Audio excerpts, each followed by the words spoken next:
ces textes que je viens de citer sont une prophétie de la création de l'homme et de la dimension des enfants de Dieu. L'homme a aussi deux grandes dimensions. Le royaume des cieux représente l'esprit que Dieu donnerait à l'homme. Parce que de même que le royaume des cieux est invisible, ton esprit est invisible. De même que le royaume de la terre est visible, ton corps est visible. Parce que ton corps a été tiré de la terre. Et ton corps est visible.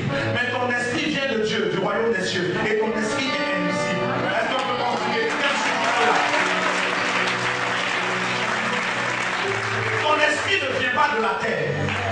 Et donc ton esprit vient du royaume des cieux. Et le royaume des cieux n'est pas visible. Et donc on ne peut pas voir ton esprit. Mais ton corps a été tiré de la poussière de la terre. Donc ton corps est forcément visible. Après que Dieu ait créé le royaume des cieux et le royaume de la terre, la Bible déclare que Dieu dit que la lumière soit. Et la lumière fut. Cette période de que la lumière soit équivaut à la période où, après que Dieu t'ait créé, esprit et corps, tu as rencontré Jésus. Jésus dit, je suis la lumière du monde. Le jour où tu as rencontré Jésus et que tu as été baptisé, le Saint-Esprit est descendu comme la lumière. Parce qu'avant ça, sur la terre, il y avait des ténèbres. Mais Dieu dit que la lumière soit. Dans ta vie, avant ta repentance, avant que tu n'aies été baptisé, il n'y avait que des ténèbres. Mais le jour où tu es rentré dans l'eau du baptême et que tu es sorti, tu as déclaré soit que la lumière soit. Et la lumière fut. Quelqu'un suit jusque-là? Si vous ne suivez pas, dites-moi, je vais aller plus loin. Et je vais diminuer s'il faut diminuer encore. Qui suit? Donc le jour où tu rentres dans les eaux du baptême, tu rentres ténèbres. Voilà pourquoi il est dit, nous tous qui avons été baptisés dans le livre de Romains 6 à partir du verset 3, nous tous qui avons été baptisés en Jésus, nous avons été baptisés dans sa mort. Nous avons été ensevelis. Ensevelir quelqu'un, ce n'est pas verser le sable sur sa tête, mais c'est de le mettre en terre. Encore te met en terre, qu'on ferme sur toi, il n'y a pas de lumière, il n'y a que des ténèbres. Donc pendant le moment où tu es en train d'être baptisé, tu es encore dans les ténèbres. Mais au moment où tu sors de l'eau, c'est comme si on sort quelqu'un de la terre. C'est comme si quelqu'un ressuscite. Il y a une lumière qui descend sur toi. Tu rentres maintenant dans la dimension des enfants de la lumière. Tu deviens toi-même lumière. Comme lui-même Dieu est lumière. Quelqu'un suit? Après que tu sois sorti des eaux du baptême, nous retournons à Genèse 1. Si tu ne comprends pas ce que je suis en train de faire, je suis en train de comparer la destinée de quelqu'un à Genèse 1. Je peux continuer? Quand nous finissons avec que la lumière soit, qui équivaut au moment où tu es baptisé et que tu sors des eaux du baptême, nous arrivons maintenant à Dieu séparera la lumière des ténèbres. C'est la partie de ta vie chrétienne où Dieu te dit maintenant que tu es enfant de Dieu, arrête ceci et ne fais plus cela. Est-ce que tu es?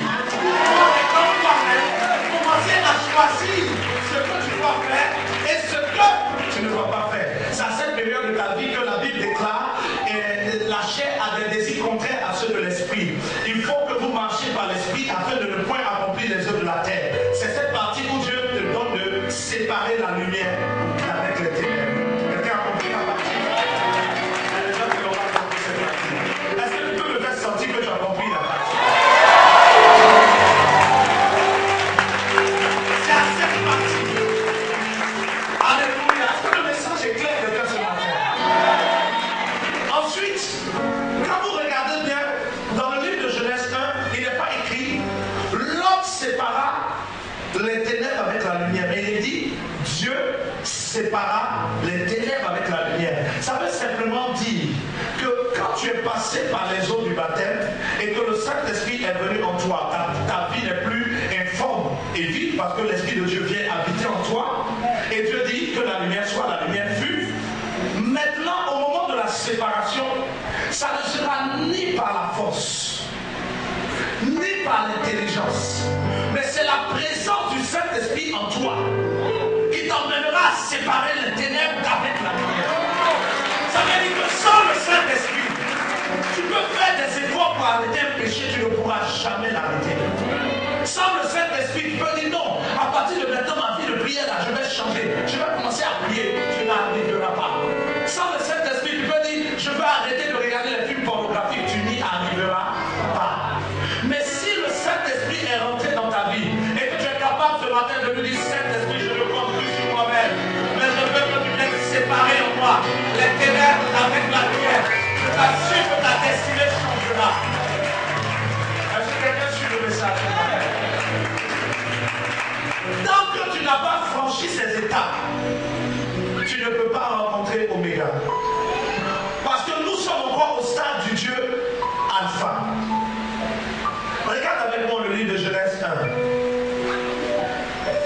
Allez un peu vite, la suite est beaucoup plus pratique. Genèse 1. Vous avez trouvé?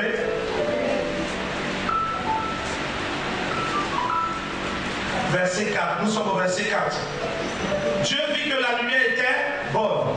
C'est ça?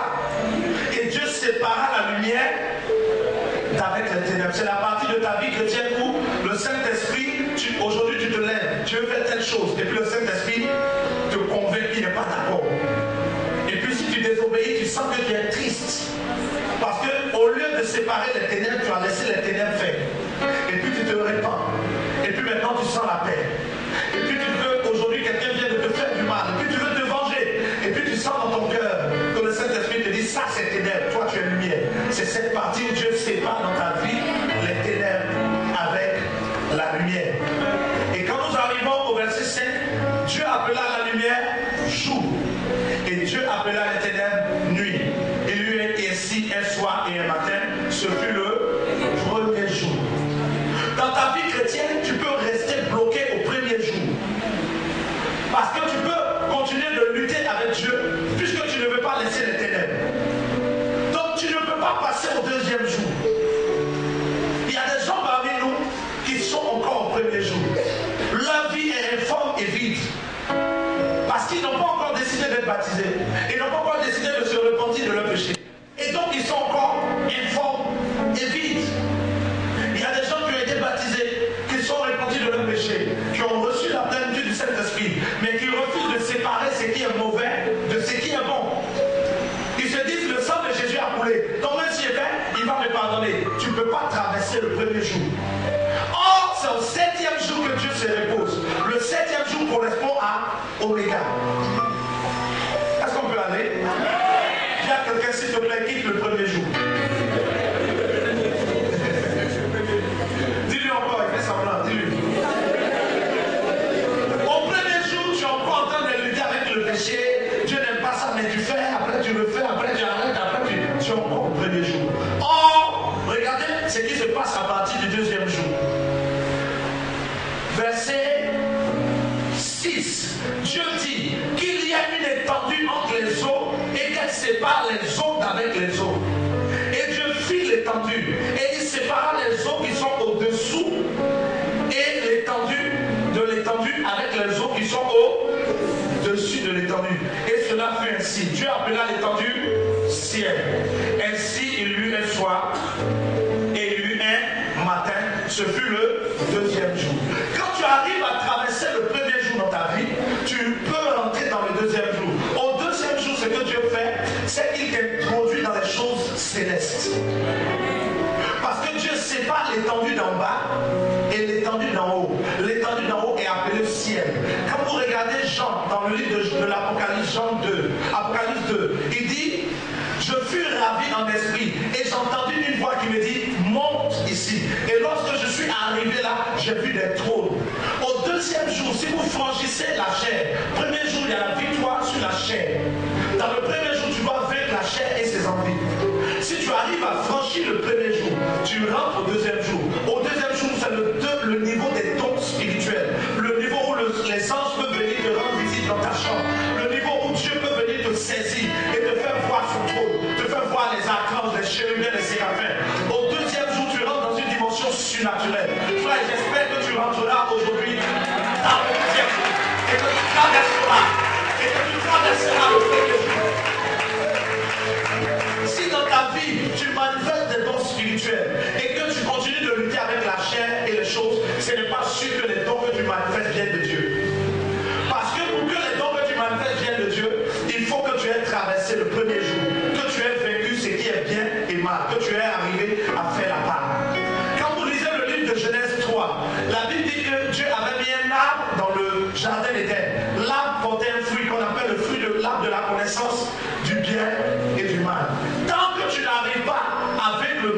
et à faire dominer le bien, tu n'es pas encore membre du jardin d'Éden. Pour demeurer dans les choses célestes, tu dois franchir le premier jour en ayant la victoire sur ce qui est mal et en faisant triompher ce qui est bien. Au deuxième jour, Dieu sépare les étendues. En bas, il met l'étendue. L'étendue du bas est appelée comment?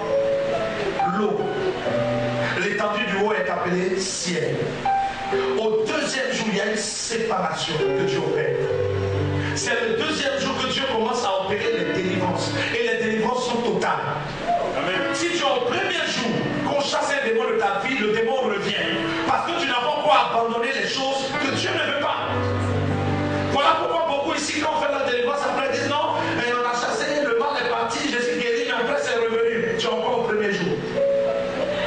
Parce que ce que tu faisais, et puis le diable est venu dans ta vie, tu recommences. Donc même quand on chasse les démons, ils reviennent encore. Mais si tu es au deuxième jour, Dieu sépare l'étendue d'en bas, c'est-à-dire la puissance des eaux est rabaissée et le ciel est ouvert. Et tu rentres dans une autre destinée. Tu peux dominer. Wow. Est-ce que quelqu'un suit le message ce matin? C'est un message prophétique. Je ne vais pas toucher les diminuer. Là, ce sont diminués maximum. Donc Dieu te donne de comprendre. Et quand on parle de la séparation des eaux, dans le spirituel, quand on parle du Saint-Esprit, dans le livre de Jean 7, verset 37 à 39, Dieu dit, et c'est Jésus qui parle, il dit, si quelqu'un croit en moi, des fleuves, quoi, d'eau vive couleront. Mais au moment où il dit fleuve d'eau vive, il est en train de parler de qui? Du Saint-Esprit. Donc le Saint-Esprit est considéré comme de l'eau qui coule. Et donc au deuxième jour, quand il est écrit que Dieu sépara les eaux d'en haut et les eaux d'en bas, ça veut dire que l'eau représente l'esprit. Au deuxième jour, Dieu prend tout ce qui est esprit qui vient de la terre. C'est-à-dire tout ce qui est du diable, l'eau. Quand vous prenez Apocalypse 12, à partir du verset 11, la Bible déclare que le diable a un royaume sous les eaux. Et qu'il a un pied sur la mer. Donc, au deuxième jour, Dieu enlève tout ce qui est du diable et il n'en voit plus bas. Et ce qui est de l'Esprit de Dieu t'introduit dans les choses célestes, au-dessus de toute principauté, au-dessus de toute autorité, au-dessus de tout esprit méchant dans les lieux célestes. C'est au deuxième jour qu'on parle du revêtement de puissance, où tu es capable de toucher quelqu'un. C'est au deuxième jour. Si tu n'as pas traversé le premier jour, que tu es encore au niveau de non, je sais que ce n'est pas bon, mais la chair est faible, tu es encore au premier jour. Mais si tu as pu être violent, la Bible dit le royaume des cieux est forcé. Ce sont les violents qui s'en emparent. C'est vrai, j'ai des envies, mais là, je vais faire violence. Parce que je veux voir qu'est-ce qui se passe au deuxième jour. Ceux qui arrivent au deuxième jour peuvent ne pas prier avant de dormir. Aucun esprit ne peut les toucher. Mais ceux qui sont au premier jour, ils sont obligés de dormir en crocodile. Un œil fermé, un œil ouvert. Seigneur, mon Dieu, moi, je veux parce que s'ils sont dormis, on va les attacher. Ils sont obligés. Si leur pied gauche tape le caillou, j'ai vécu. Parce que son pied gauche a tapé, c'est malheur. Son pied droit a tapé, c'est bonheur. Même si mon pied gauche ne tape pas, mon pied droit, quel que soit, quand tu es au deuxième jour, tu es béni. Pied gauche, pied droit, ça n'a pas de valeur. Mais au premier jour, tu es obligé de transpirer pour les choses. Au deuxième jour, ta vision change. Au premier jour, tu es au niveau de la terre, parce que tu es au niveau de la chair. Donc tu vois les choses comme ça. De manière... Non, tu es mathématicien. Donne-moi le mot. Si c'est spirituellement, je suis fort que toi. Donne-moi mathématique. De manière horizontale. Non. Je suis des mathématiciens. Je lui demande au deuxième jour, tu vois les choses de manière de faire comme ça. Et vous me dites, Chanel, c'est moi qui vous dire ça. Moi, je besoin de mathématiques là, horizontale. Mais quand tu arrives au deuxième jour, la Bible dit, Dieu sépare les eaux d'en bas et les eaux d'en haut. Tu es introduit en hauteur. Et donc tu vois les choses de manière comme ça.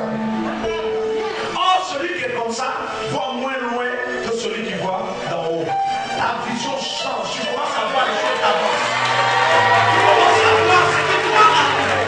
Tu commences à anticiper. Pendant que d'autres pleurent comme ça, toi tu ne pleures pas parce que ce que eux ils voient comme ça, toi tu vois la finalité. Eux voient la fin, toi tu vois le regard. Parce que tu es plus haut et tu vois mieux que. Est-ce que quelqu'un est au deuxième jour ici? Est-ce que je parle à quelqu'un ce matin? Ouais, passe au deuxième jour. Quand tu es au deuxième jour, tu ne vois plus les choses depuis le bas, mais tu vois les choses depuis le haut. Vous savez que quand vous êtes sur terre, ce que les gens ont bâti devient un obstacle à la vue. Un arbre peut cacher ta vision. Si devant toi tu es sur terre et il y a une forêt, tu ne peux pas voir derrière la forêt. Si devant toi il y a de l'eau, tu ne peux pas voir après l'eau. Parce que tu vas voir l'eau comme si ça tourne à l'horizon. Mais quand tu es en hauteur, même s'il y avait une forêt devant toi, tu es au-dessus de la forêt. Quels que soient les esprits de forêt dans ta vie, quand tu es au deuxième jour, elles sont en dessous et toi tu vois au-dessus. Quels que soient les esprits des choses, elles sont en dessous et toi tu vois au-dessus. Les démons n'arrivent plus à bloquer ce que tu dois voir. Parce que tu es positionné au-dessus de toute principauté, au-dessus de toute autorité, au-dessus de tout esprit méchant dans les lieux. Y a-t-il des habitants du deuxième jour ici?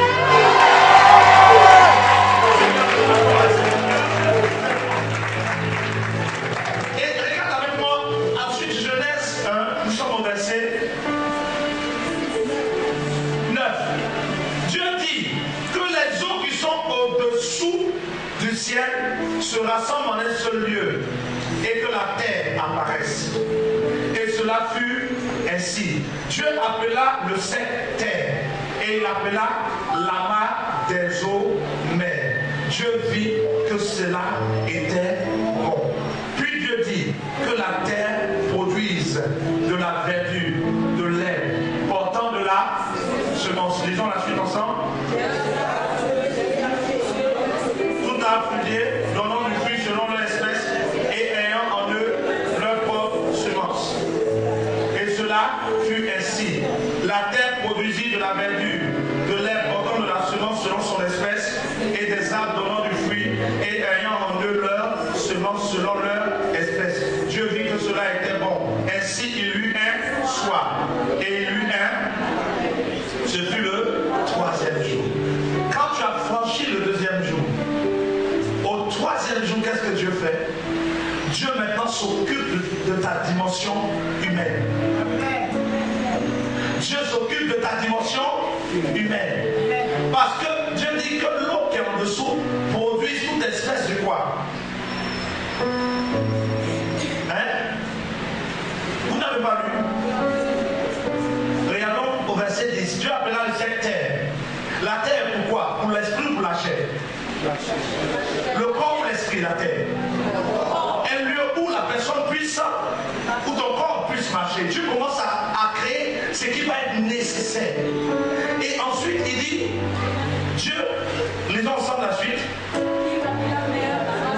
Il appela terre l'amas, mais l'amas des eaux. Puis Dieu dit que la terre produit de la verdure. Qu'est-ce qu'il est en train de produire? Sur la terre où ton corps va marcher, Dieu ordonne aux arbres de produire. À quoi va servir ce qu'ils sont en train de produire? À la nourriture. Dieu est en train de maintenant s'occuper de ton être physique. Cela correspond à cette partie de ta vie où Dieu commence à être le pourvoyeur. Celui qui commence à apporter ce dont tu as besoin, pas spirituellement, mais physiquement. Il y a des hommes de Dieu qui disent que Dieu pourvoit à nos besoins spirituels. Mais c'est faux. Dieu pourvoit à nos besoins physiques et spirituels. Amen, amen. Les arbres que Dieu a créés n'étaient pas pour nourrir l'esprit. Les arbres ont été créés pour nourrir le corps. À cette partie de ta vie là, pour toi qui est passé déjà, qui a traversé le deuxième jour, les arbres ont en eux quoi? Il est écrit que chaque arbre portait en lui-même sa quoi?